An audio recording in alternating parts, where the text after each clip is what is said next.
So the first 13th generation CPU laptop we reviewed this year was the Razer Blade 16. Now we absolutely loved that laptop and it's been one of my favourites throughout this year. But when I bought that laptop I was in a massive dilemma as to whether I should review the Razer Blade 16 or this Razer Blade 18. Now being a smaller channel we couldn't afford to buy them both in, so we just got for that Blade 16. So roll on a few months and Razer released the Mercury colour scheme for the Blade 16 and the Blade 18. So we've now got in that Blade 18 in this beautiful silver Mercury colour. When I first heard the 18-inch laptops were announced, I wasn't quite sure how I'd feel about such a big hulking 18-inch machine. But then we got the Alienware M18 in, and that hulking 18-inch laptop had an amazing 18-inch screen. And I realised that for a lot of people, that 18-inch makes a great deal of sense. If you're the sort of user that moves from desk to desk and then sets up your laptop just for a pure gaming session or productivity session, the bigger screen you can have on your desk, the better. Now this Razer Blade 18, despite being an 18-inch screened laptop, is still actually relatively compact and is not much bigger than last year's Razer Blade 17-inch. And it'll even still fit in a lot of 17-inch laptop bags. So let's take a look around this laptop, see what's so special about it, check out its performance and a bit of gameplay to see if this Razer Blade 18 is the right laptop for you. So first things first, we're going to quickly look around the exterior of this actual laptop, just in case you haven't seen a Blade 18 review before. Now, obviously, this is the Mercury colour, and one of the great things about this Mercury, it's not a fingerprint magnet like the black. And that's something that did really annoy me about the black models, so much so, I put a skin on the last Razer Blade 14-inch that I got. Also, looking at the top cover, we've still got the Razer logo, but it's more embossed on the lid. There's no actual green lighting like there is on the black. Now, this could be a positive or a negative. If you want that sort of bling green light, you don't get it here. But this is much more professional looking, and if you took it into an office, you don't think you get too many stares other than the logo, with which you could probably put an Apple sticker on there and nobody would know the difference. Looking to the front of the laptop, you'll see we've got a little status light. Now, if it's in sleep mode, you'll notice it's white. If the screen is off, but the laptop's powered up, it'll be green. And then when it's completely off, obviously the light disappears. We've also got a large cut right along the front to help you lift the enormous 18-inch screen lid. If we look to the left-hand side, we've got a great selection of ports, and there's even more than on the Blade 16. We've got the proprietary charging slot. We've then got the RJ45 slot, which is really handy if you're using this for a gaming machine. Now, this is something that the Blade 16 doesn't have. We've got two USB-A ports, a Thunderbolt 4 port, and a 3.5mm headset jack. And if I flip it to the right-hand side, we've got a Kensington lock, an HDMI 2.1, another USB-A port, another Thunderbolt 4 port, and a full-size SD card slot. I mean, this would be great, not only for a gaming machine, but for a content creation machine as well, with this beautiful big screen and all this power in this machine. Talking of power, I'm going to quickly look at the specs. Now, I've got the 4080 model, and it can be configured between the 4060 all the way up to the 1490. But despite what GPU you choose, most of these machines come with the i9-13950HX, unless you choose the absolute max configuration, but that comes with the i9-13980HX. But whichever CPU you get between those two, these are some incredibly powerful CPUs with 24 cores and 32 threads. With regards to the actual RAM and SSD, we get two DIMM slots which are upgradable, and it comes with 32GB of DDR5 RAM. And for the SSD, we get 1TB in this model, but there are two M.2 Gen 4 slots which you can upgrade, and we will do a video of that very shortly. Moving up to the screen, and there's only one option available no matter what configuration you choose, and I know that upset a lot of people when it was first released. There is no mini LED model. This is a 2560 by 1600 resolution, 16 by 10 aspect ratio, with 500 nits of brightness and 240 Hz. It's a fantastic screen in my time using this so far, but there was a lot of disappointment because a lot of people were hoping we'd get mini LED like the top end model of the Blade 16. But despite not having a mini LED screen on this 18-inch option, personally, I've not been bothered at all because this is still a fantastic panel. Up above the actual screen, we've got a 1080p webcam, which looks and sounds like this. I've also tested the webcam and the microphones on the Razer Blade 18 in Mercury. And it's also got Windows Hello facial recognition built in, my favourite way of logging into Windows. Open that laptop and you are straight in incredibly quickly and incredibly accurately. But unlike the Blade 16, there's no camera shutter on the Blade 18 model. Don't quite understand that. I mean, if you've added it into the Blade 16, which you've designed this year, and you've designed the Blade 18 this year, I'm not sure why they didn't also integrate it into this model as well. Now, as I look down to the keyboard and touchpad, we've got the usual Razer RGB per key backlit keyboard. The lighting, the stages of brightness and the effects are fantastic, as always with Razer keyboards. What people have moaned about with the size of this Blade 18-inch laptop is the fact that you have only got a standard laptop keyboard in here. There's no number pad like you'd expect on a larger laptop. Now me personally, I like a centered keyboard, so I don't mind that, and we've got some large speakers either side, so I'm quite happy with that, but I think it would have been nice to have fitted a number pad on this model like you have on the Alienware M18. And talking of the Alienware M18, we will be doing a comparison review very shortly, so if you're not subscribed already, please consider subscribing if you want to see that one. Now with regards to the actual typing experience on the keyboard, the typing experience is as per every other Razer laptop keyboard from the last year or so. It's great that they're all consistent, so whichever Razer you're typing on, it's exactly the same experience, but I do feel on a laptop that is this much thicker this year, we could have had a bit more key travel and a bit of a better typing experience, or maybe even a mechanical keyboard like you've got the option on the Alienware. And then as we move down to the actual touchpad, you can see the most ridiculous sized touchpad I've ever seen on a laptop. This thing is absolutely huge, and it actually looks like you've got a 10-inch touchpad sitting on top of your laptop here. Now the tracking is fantastic, and it feels great to glide around the screen, double click, tapping, all of that works perfectly. Really happy using it in a productivity environment. So if you're typing and you're moving around here, it works amazingly. And as great as it is in that productivity use, I have had a few instances where I've been playing a first-person shooter, I've had my fingers on the WASD keys, I've had some accidental misfires with the palm rejection not being quite up to scratch. Now, there's no need for this trackpad to be this big, and if they'd have shortened it by even an inch, I think you'd have a lot less accidental touches on this touchpad when you're gaming. And this is a gaming laptop, so that should be the primary experience. Now, if you're always going to be gaming with a mouse, you can set it so when you plug in a mouse, it disables the touchpad. There is a workaround. You shouldn't have to make a workaround for an expensive laptop like this. Now, last thing to talk about, as we mentioned, is either side of the keyboard are these huge speaker grills. The speakers sound like this. Speaker test of the Razer Blade 18 at 50% volume.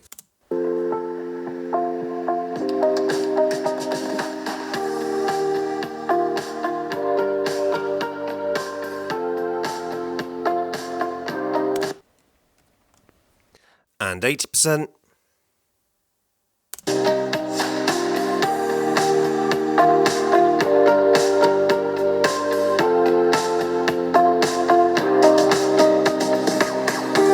Wow, there are some loud, full-sounding speakers. Probably some of the best gaming laptop speakers I've heard this year. So now we've looked right around the laptop, we're going to break this down and look inside and look at the upgradability, and then we're going to take a quick look at performance. Opening up this laptop is very straightforward. You're going to need a T5 Torx driver to remove the actual screws around the base plate. Get yourself a decent driver though, because these screws can be a little bit soft if you're not using a high quality T5.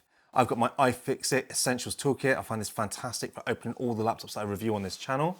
I also always put a mat underneath my laptop so I don't scratch that lid. So turn it over onto a mouse mat or something soft, just so you don't damage it, because you'll really kick yourself. You put it on the desk and run it over a bit of grit or something. Now, once you've taken out the screws from the base plate, put your fingers up around the sort of the vent grill and just lift it slightly forward and lift away that base plate. It's very easy, just take your time. Now, once we're inside, you can see straight away we've got a large battery running across the whole front of the Blade 18. You'll notice there's a fan right in the center of this battery. Now, this is great news because a problem we've had with a lot of Razer Blades is the battery area does get very hot. That increases the wear and tear on the battery, which can eventually lead to the spicy pillow, the swollen battery, which can do some damage to the laptop. And this has been something that has happened in a number of Razer Blades from years gone by. But having that extra fan in the battery not only helps sort of bring some air up to the actual heat plate for the other two fans to exhaust out the machine, it should preserve the battery for longer. It also keeps the palm rest and the keyboard cooler for that gameplay experience. Now, as we look up the actual laptop itself, you'll see that we've got the two M.2 slots, which are both Gen 4. And the great news about this Blade 18 are both of these slots will house double-sided SSDs, meaning that you could put up to two 8TB SSDs in this machine. Now, I would have liked to have seen more than just two M.2 slots on a laptop as large as this. The Alienware M18 has 4 M.2 slots. This has only 2. So that is a shame, but at least because we've got the double-sided option, you can put a lot of storage in here. We also have the two DDR5 solid memory slots. Now, it comes with 32GB, but I will be upgrading mine to get the maximum amount of memory that I can out of this machine. Because if you've got a machine this beastly, you're going to want to max it out. Then you'll also notice that the Wi-Fi card is socketed. So should you ever want to change out that Wi-Fi card in the future, it's a relatively straightforward job to do so. And lastly, we're going to look at the large vapor chamber and the two thick fans that have blown all the excess heat out of this laptop through the vent of this machine. So unlike a lot of gaming laptops where they'll be vented out the back and side of the machine, with these Razer Blades, it is purely vented. Hopefully you can see this. If I just lift it up to the top cam, all of the vents for this Blade 18 pumping all that heat out of here. Now that does seem a bit extreme because you're pumping that up onto the screen, but there is such a wide gap here that I can't see it causing an issue. The only thing you're not going to want to probably do is ever run this gaming with the lid closed. But even if you're using something like an Alienware that has the back and the side vents, even then those don't like to be running closed because a lot of these laptops do draw air in through the keyboard in the top area to push it through those fans. So with all gaming laptops, you need to keep them open when you're gaming. So now that we've looked at those internals, let's take a look at the performance. Running through the usual benchmark suites, the scores are exactly where I'd expect them to be for a Razer Blade. And yes, it beats out the Razer Blade 16 with the same components, but that's because this is a bigger chassis with thicker and bigger fans. But compared to other laptops with an HX CPU, the scores on this Razer Blade 18 were quite pedestrian, coming a good 10% behind the Legion 9 that we just reviewed. The reason for this is that Razer are much more conservative with the power budget on the Razer Blade range of laptops, and this Razer Blade 18 does boost well initially, but then settles down to a much more conservative wattage for that long-term boost. The M18 from Alienware and the Legion 9 hold a much higher wattage, but therefore much higher temperatures for those long-term tests. Now the good news is you're still getting great performance with this Razer Blade 18, especially in games and especially in lower load, but you're getting much better temperatures both internally and externally compared to other laptops like the Alienware M18. But then moving over to the GPU, and Razer do a really good job here. We get the full 175 watt budget for this 4080 or 4090 range of cards. We also get G-Sync and Advanced Optimus, and the performance in both synthetic benchmarks and games is excellent on this laptop. And that's what you're really buying this laptop for. And talking of gaming, one of the features I really love about Razer Blades is just how well the profiles work within Synapse. We get very distinct differences between the profiles. You've either got silence, which is very quiet and obviously cuts down that GPU and CPU wattage. We get balanced, and we also get the custom mode, which allows you to customize both the CPU and GPU performance. And being honest, I do find myself mostly using the balanced.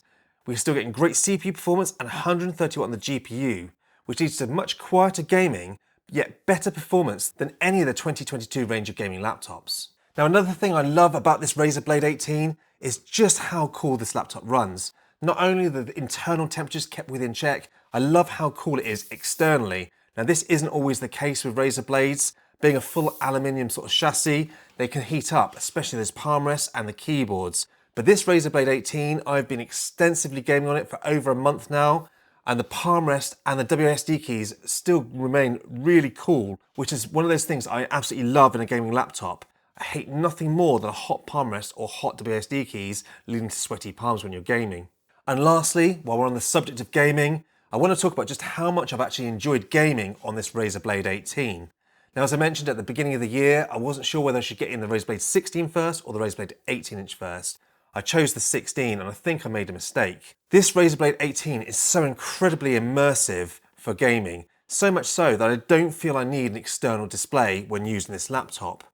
The screen really draws you in with the great speakers, and just the amazing performance you get from a desktop replacement laptop like this means you don't need a keyboard, mouse and external display if you don't want to. You can pick this laptop up, go and have a great gaming experience. Yet despite it being an 18-inch desktop replacement, it's still not much bigger than last year's 7-inch Razer Blade, and you can still easily place this laptop in a backpack and take it anywhere with you. Now yes, you don't want to have it necessarily sitting on a table in Starbucks with your coffee doing a bit of work, but if you're going from desk to work, to game, to do anything intensively on a laptop, having an 18-inch laptop like this is an absolute godsend. And I have to be honest, since using this for the last month now, I don't know if I want to go back to a smaller laptop. Okay, so enough about the gaming. Let's talk about this as a laptop and its battery life. And I have to be honest, as with all Intel 13th generation laptops I've tested this year, the battery life is quite disappointing.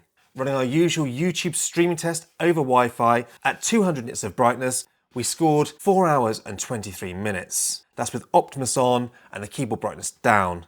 Really not a great battery life, as expected this year with pretty much every gaming laptop we've tested from Intel.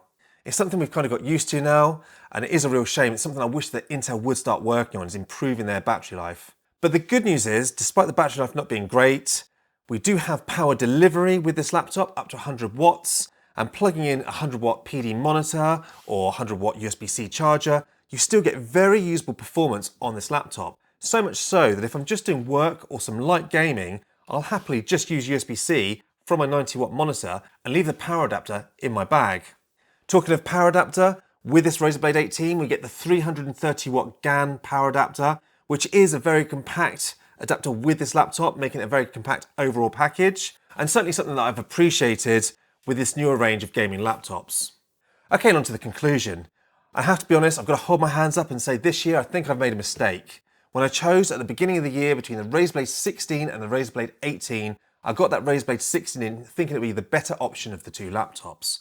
But having now used this Razer Blade 18 for a good month, and I've used it a lot over this last month, I cannot believe how much I'm enjoying this Razer Blade 18, yet how compact it is for an 18-inch gaming laptop, and just how much power that's crammed in that I feel like I don't need necessarily to use a desktop. I could just literally use this one laptop as a desktop replacement and not even have an external screen. It really is that impressive.